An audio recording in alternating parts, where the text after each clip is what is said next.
खरंच सध्या आपल्यासोबत देशमुखांचं खरं तर टाकीवर चढून आंदोलन सुरू असल्याचं पाहायला मिळतंय। त्यांच्यासोबत जे सध्या बाजूला उभे आहेत ते म्हणजे दादा शेणकर आपल्यासोबत जोडले गेलेले आहेत। दादा, सध्या देशमुखांच्या बंधूंचं काय नेमकं म्हणणं आहे? धनंजय देशमुख यांची काय मागणी आहे, काय म्हणतायत ते? त्यांची मागणी अशी आहे की बाबा जे काही खंडणीमुळे त्यांच्या भावाचा खून झालेला आहे, तर मग खंडणीमधले आरोपी त्यांनी 302 मध्ये घेतलेले नाहीत आणि त्या आरोपींना वाचवायचा प्रयत्न चालू आहे शासनाचा। आणि त्या लोकांना मोक्यामध्ये घेतलेलं नाही आणि 302 मध्येही घेतलेलं नाहीये। त्यामुळं हॅलो, बोला बोला दादा, एक मिनिट यांना कनेक्ट करताय। धनंजयशी एकदा दाखवा, त्यांना बोला। एक मिनिट धनंजयशी एकदा हे करा। धनंजय देशमुख यांच्याशी बोलण्याचा प्रयत्न करू आपण न्यूज 18 लोकमतच्या प्रेक्षकांसाठी। एक द्या म्हणतो सगळं। दादा, आमचं बोलणं फक्त धनंजय देशमुख यांच्याशी आता करून द्या।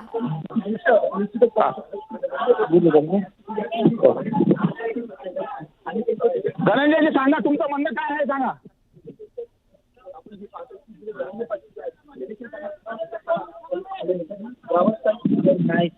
धनंजयजी, आपलं नेमकं म्हणणं काय आहे? काय आहे तुमची मागणी? दादा, साऊंड ओपन करा। हां, बोला। 2 मिनिट सर।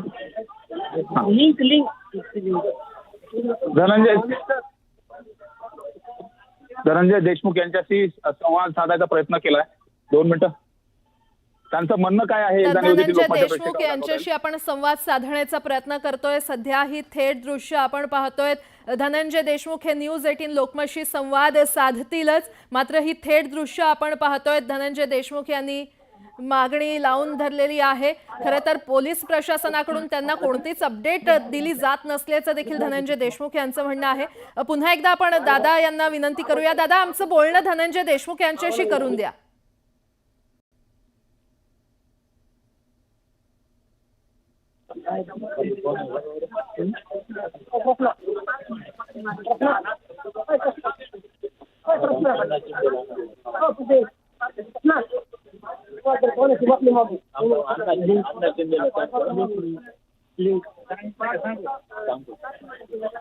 तर पाण्याच्या टाकीवर चढून धनंजय देशमुख हे आंदोलन करतायत आणि मी आत्महत्येचा प्रयत्न करेन असं धनंजय देशमुख यांनी आधीच इशारा दिला होता। खरं तर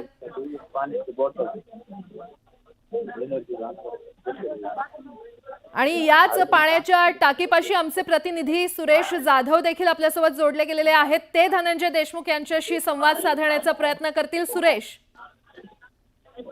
धनंजय देशमुख हे तब्बल 1 ते 1.5 तासापासून आता हे टाकीवरती आहेत आणि विशेष जर आपण बघितलं तर त्यांना चक्कर आल्याचं देखील आता त्यांच्या शेजारी जे दादा शेणकर म्हणून आहेत त्यांनी देखील सांगितलेलं। आता ते टाकीवरती त्या अवस्थेमध्ये आपण पाहतोय चक्कर आलेली देखील त्यांची सांगितली जाते। त्यामुळे त्यांची एकच मागणी आहे की खंडणी प्रकरणातील हत्येचं प्रकरण घडलेलं आहे, त्यामुळे खंडणी प्रकरणातील आरोपींना देखील हत्येच्या प्रकरणामध्ये त्यांना त्यांच्यावरती कलम लावलं गेलं पाहिजे अशा पद्धतीने देखील मागणी केली जाते। त्यामुळे एकंदरीत जर बघितलं आपण तर आता हे म्हणजे आंदोलन आहे हे कधी थांबणार? आपण जर खाली बघितलं तर मोठ्या संख्येने इथं गावकरी जे आहेत ते गावकरी देखील या ठिकाणी उपस्थित आहेत। वरिष्ठ पोलीस अधिकारी देखील या ठिकाणी उपस्थित आहेत।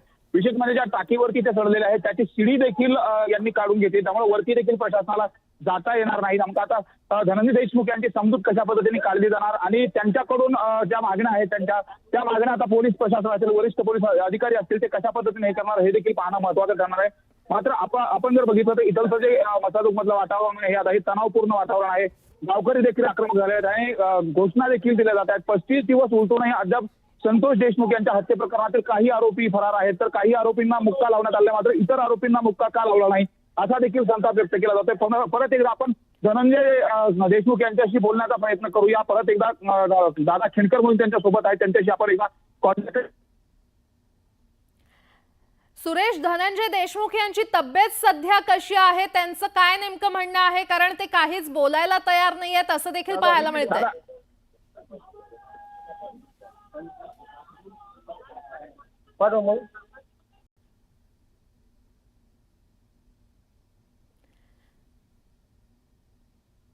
तर ही थेट दृश्य आपण पाहतोय. तर संतोष देशमुख हे पाण्याच्या टाकीवर, माफ करा, संतोष देशमुख यांचे बंधू धनंजय देशमुख हे सध्या पाण्याच्या टाकीवर चढून आंदोलन करतायत आणि आता त्यांनी पाण्याच्या टाकीवर चढण्यासाठी जी सीडी असते ती सुद्धा हटवलेली आहे. त्यामुळे पोलीस प्रशासनाकडून देखील वारंवार त्यांना आवाहन करण्यात येत आहे, खाली उतरण्याचं त्यांना आवाहन करण्यात येत आहे, त्यांची समजूत काढण्याचा प्रयत्न केला जातोय. कारण बीड जिल्ह्याच्या केज तालुक्यातील मसाजोग गावचे सरपंच संतोष देशमुख यांच्या हत्येला 1 महिन्यापेक्षा जास्त कालावधी उलटलेला आहे आणि तरीही अद्याप या प्रकरणातला एक आरोपी फरार आहे आणि पोलीस प्रशासनाकडून त्यांच्या कुटुंबियांना कोणत्याच प्रकारची अपडेट दिली जात नसल्याचं देशमुख कुटुंबियांचं म्हणणं आहे आणि इतर आरोपींवर देखील मोक्का लावण्यात यावा अशी देखील मागणी देशमुख कुटुंबियांनी आणि इतर ग्रामस्थांनी लावून धरलेली आहे. सध्याची ही थेट दृश्य आपण पाहतोय. पोलीस या पाण्याच्या टाकीवर चढण्याचा प्रयत्न तिथे सुरू झालेला आहे. धनंजय देशमुख यांची समजूत काढून त्यांना खाली उतरवण्याचा प्रयत्न पोलीस प्रशासन करतायत. तिथे मनोज जरांगे देखील उपस्थित आहेत आणि ते देखील त्यांना खाली उतरण्याचं आवाहन करतायत. या पाण्याच्या टाकीखाली महिला ग्रामस्थ देखील मोठ्या प्रमाणात जमलेल्या आहेत. त्यांनी देखील आरोपीला फाशीची शिक्षा द्यावी अशी मागणी लावून धरलेली आहे आणि संपूर्ण पाण्याच्या टाकीवर आपण पाहतोय हे पुरुष ग्रामस्थ देखील तिथे आंदोलन करताना पाहायला मिळत आहेत. एकंदरीतच संतोष देशमुख यांचे बंधू धनंजय देशमुख हे आक्रमक होत पाण्याच्या टाकीवर चढले. मी आत्महत्येचा प्रयत्न करेन असा इशारा त्यांनी आधीच दिला होता आणि त्यानंतर ते पुन्हा आता पाण्याच्या टाकीवर चढून आंदोलन करतायत. सध्या कोणत्याच प्रकारची प्रतिक्रिया ते देत नाहीयेत. थेट जाऊयात, आमचे प्रतिनिधी सिद्धार्थ गोदाम आपल्यासोबत जोडले गेलेले आहेत. सिद्धार्थ, दृश्यांमध्ये पाहायला मिळतंय पोलीस आता या पाण्याच्या टाकीवर चढताना दिसतायत, तर त्यांची समजूत काढण्याचा प्रयत्न केला जाईल. काय अपडेट? नेमकं पोलीस या ठिकाणी आली होती. पोलिसांनी पायरीवर चढण्याचा प्रयत्न केला, मात्र धनंजय देशमुख यांच्यासोबत असलेल्या एका मुलाने वरून उडी मारण्याच्या पवित्र्यात दिसला. त्यामुळं सगळ्या गावकऱ्यांनी आरडाओरडा केला आणि त्याला पोलिसांना परत जावं लागलं. आता आपण बघतो या ठिकाणी पोलीस दिसत नाही, मात्र बाजूला पोलीस या ठिकाणी आहेत. मात्र या टाकीच्या जवळचा माहोल मी तुम्हाला दाखवण्याचा प्रयत्न करतो. अगदी गटातटाने जे आहेत लोक समोर उभे आहेत. गावातले प्रत्येक लोक या ठिकाणी येत आहेत. गावातल्या आजूबाजूच्या पंचक्रोशीतले लोक सुद्धा या ठिकाणी गोळा व्हायला सुरू झालेले आहेत. आपण बघतोय या ठिकाणी पोलीस अधिकारी जे आहेत धनंजय देशमुख यांना समजवण्यासाठी मनोजदादा जरांगे यांना विनवणी करताना दिसत आहेत. आपण बघतोय पोलीस अधिकारी त्या ठिकाणी मनोजदादा जरांगे यांच्याशी बोलताना दिसत आहेत. पोलीस अधिकाऱ्यांना वर चढायला परवानगी गावकरी देत नाहीत, त्यामुळं आता त्यांना खाली आणावं कसं हा मोठा प्रश्न आहे. कारण मनोजदादा जरांगे यांनी सुद्धा त्यांना फोनवरून विनंती केली, ते उतरतो असं सुद्धा त्यांनी सांगितलेलं. मात्र आता वर त्यांना जे आहे थोडी भोवळ आल्यामुळं ते पाणी पिऊन तिथं शांतपणे झोपले अशी वरची माहिती येते. आपण बघतोय पोलीस अधिकारी या ठिकाणी DYSP लेवलच्या अधिकारी सुद्धा या ठिकाणी आलेला आहे आणि आपण बघू शकतो की महिला सुद्धा या ठिकाणी ठाण मांडून बसलेले आहे. काय म्हणणं आहे? आम्हाला त्याला फाशी दिलीच पाहिजे. हो, आमची हीच आमना आहे. आमच्या संतोष अण्णाचं केलंय तसं त्याची हाल करून तशी फाशी दिली पाहिजे. तुम्ही काऊन रडू लागले? तुम्ही काऊन रडू लागले? संतोष अण्णा आमचा तसा होताच माणूस. आमच्या माणसाला नेऊन त्यांनी मारले तर त्याला बी तसंच मार, तर आम्ही थीर बसत नाही तर बसत नाही तर आम्ही थीर. आता धनंजय भाऊ खाली कसे येतील? धनंजय भाऊ खाली कसे येतील? मग आता ते उदार झाले. कसे खाली येते सांगायला? एवढी पब्लिक आहे, सगळ्यांनी सरकारने न्याय दिला तर खाली येते, नाही तर येणारच नाही. तर आम्ही पण उठणार नाही. आमची भावना आहे त्यांना फाशी द्या तरच आमची समाधानी, नाही तर समाधानीच नाही मसाजोगची. आज एवढा सण आहे तरी सण कुणी बघितलं नाही आज त्या घेण्यासाठी, माहिती का? आज तुम्ही काय आज करता? बायाचा आज सण सव्वा आहे, महिना कसं झाला. दिसतात आमच्या बाया? दिसत नाही काय सरकाराला? कसं येऊन बसल्यात ते? त्या झाली ती झाली असती ईद तर बरं झालं असतं. आमची बी समाधानी तेवढीच आहे, त्याला मारा. या ठिकाणी आता गावातल्या तर वयोवृद्ध महिला आहेत, सगळ्या आहेत, तरुण मुली सुद्धा या ठिकाणी आलेल्या आपल्याला दिसतोय. ताई काय म्हणशील, काय इथं येण्यामागची भाव? नाही तसं काही नाही. आपल्याला फक्त एकच हवंय की आपल्याला त्यांना न्याय द्यायचा आहे. मेन गोष्ट म्हणजे त्यांना न्याय मिळाला पाहिजे. जो गुन्हेगार आहे त्याला फाशी मिळायला हवी, नाहीतर त्यांच्या आत्म्याला शांती भेटणार नाही असं. परंतु ताई मला तुझ्याकडून हे जाणून घ्यायचे, तरुण आहेस, काय वाटतं हे सगळं गावातलं सगळं बघून? ह्यांचं सगळ्यांचं म्हणणं एकच आहे की आपल्याला एक न्याय हवा आहे. जी गोष्ट घडली ती चुकीची घडली, मग त्याच्याविषयी आपल्याला फक्त त्या गुन्हेगाराला फाशी हवी असं या सगळ्यांचं म्हणणं आहे. निश्चितपणे आपण बघतोय महिला या ठिकाणी बसलेल्या आहेत, अजून काही मुली या ठिकाणी आहेत. तुम्हाला बोलायचं आई, बोला. लाडक्या बहिणी म्हणते आणि लाडक्या बहिणी विधवा करून ठेवते, त्या कुणाच्या जीवावर जगायच्या, कुणाच्या जीवावर राहते सांगा ना. ही आहे तर सगळं आहे, काय करायचं. उद्याच्याला वाल्याची बायको झाले पाहिजे. आमच्या अश्विनताईला उद्या कसं वाटण, उद्या मकर संक्रांत आहे. अगदी शाळकरी कॉलेजच्या मुली बॅग घेऊन या ठिकाणी आलेल्या आहेत. ताई, काय म्हणेल तू? कॉलेजला जात जात इकडे राहिलेला आरोपी अटक केला पाहिजे, आमची केस फास्ट ट्रॅक कोर्टात दिली पाहिजे आणि अण्णाला न्याय दिला पाहिजे.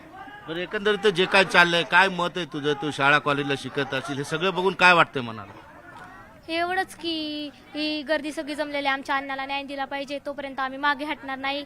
आमचा एक माणूस गेलाय, आज आमच्या अश्विनताईला काय वाटत असेल? उद्याच्याला मकर संक्रांती आहे. नेमकं काय आता किती वेळापासून तुम्ही थांबलेला आहेत आणि तब्येत कशी काय आहे नेमकं?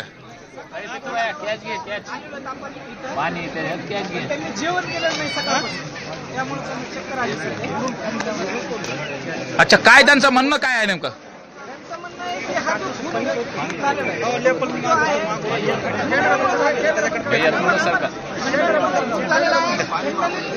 पाणी आणि एनर्जल जे आहे ते आणण्याचं पाणी जे आहे ते देखील दिलं जात आहे.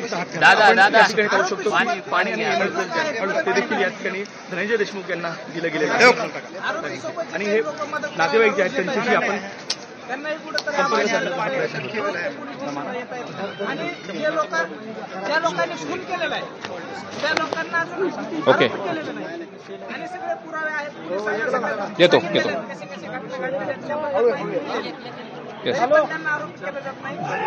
जरांगे पाटलांसोबत काही बोलणं झालं का? जरांगे पाटलांसोबत काय बोलणं झालंय? दादा त्याला येणं पाहता आपण न्याय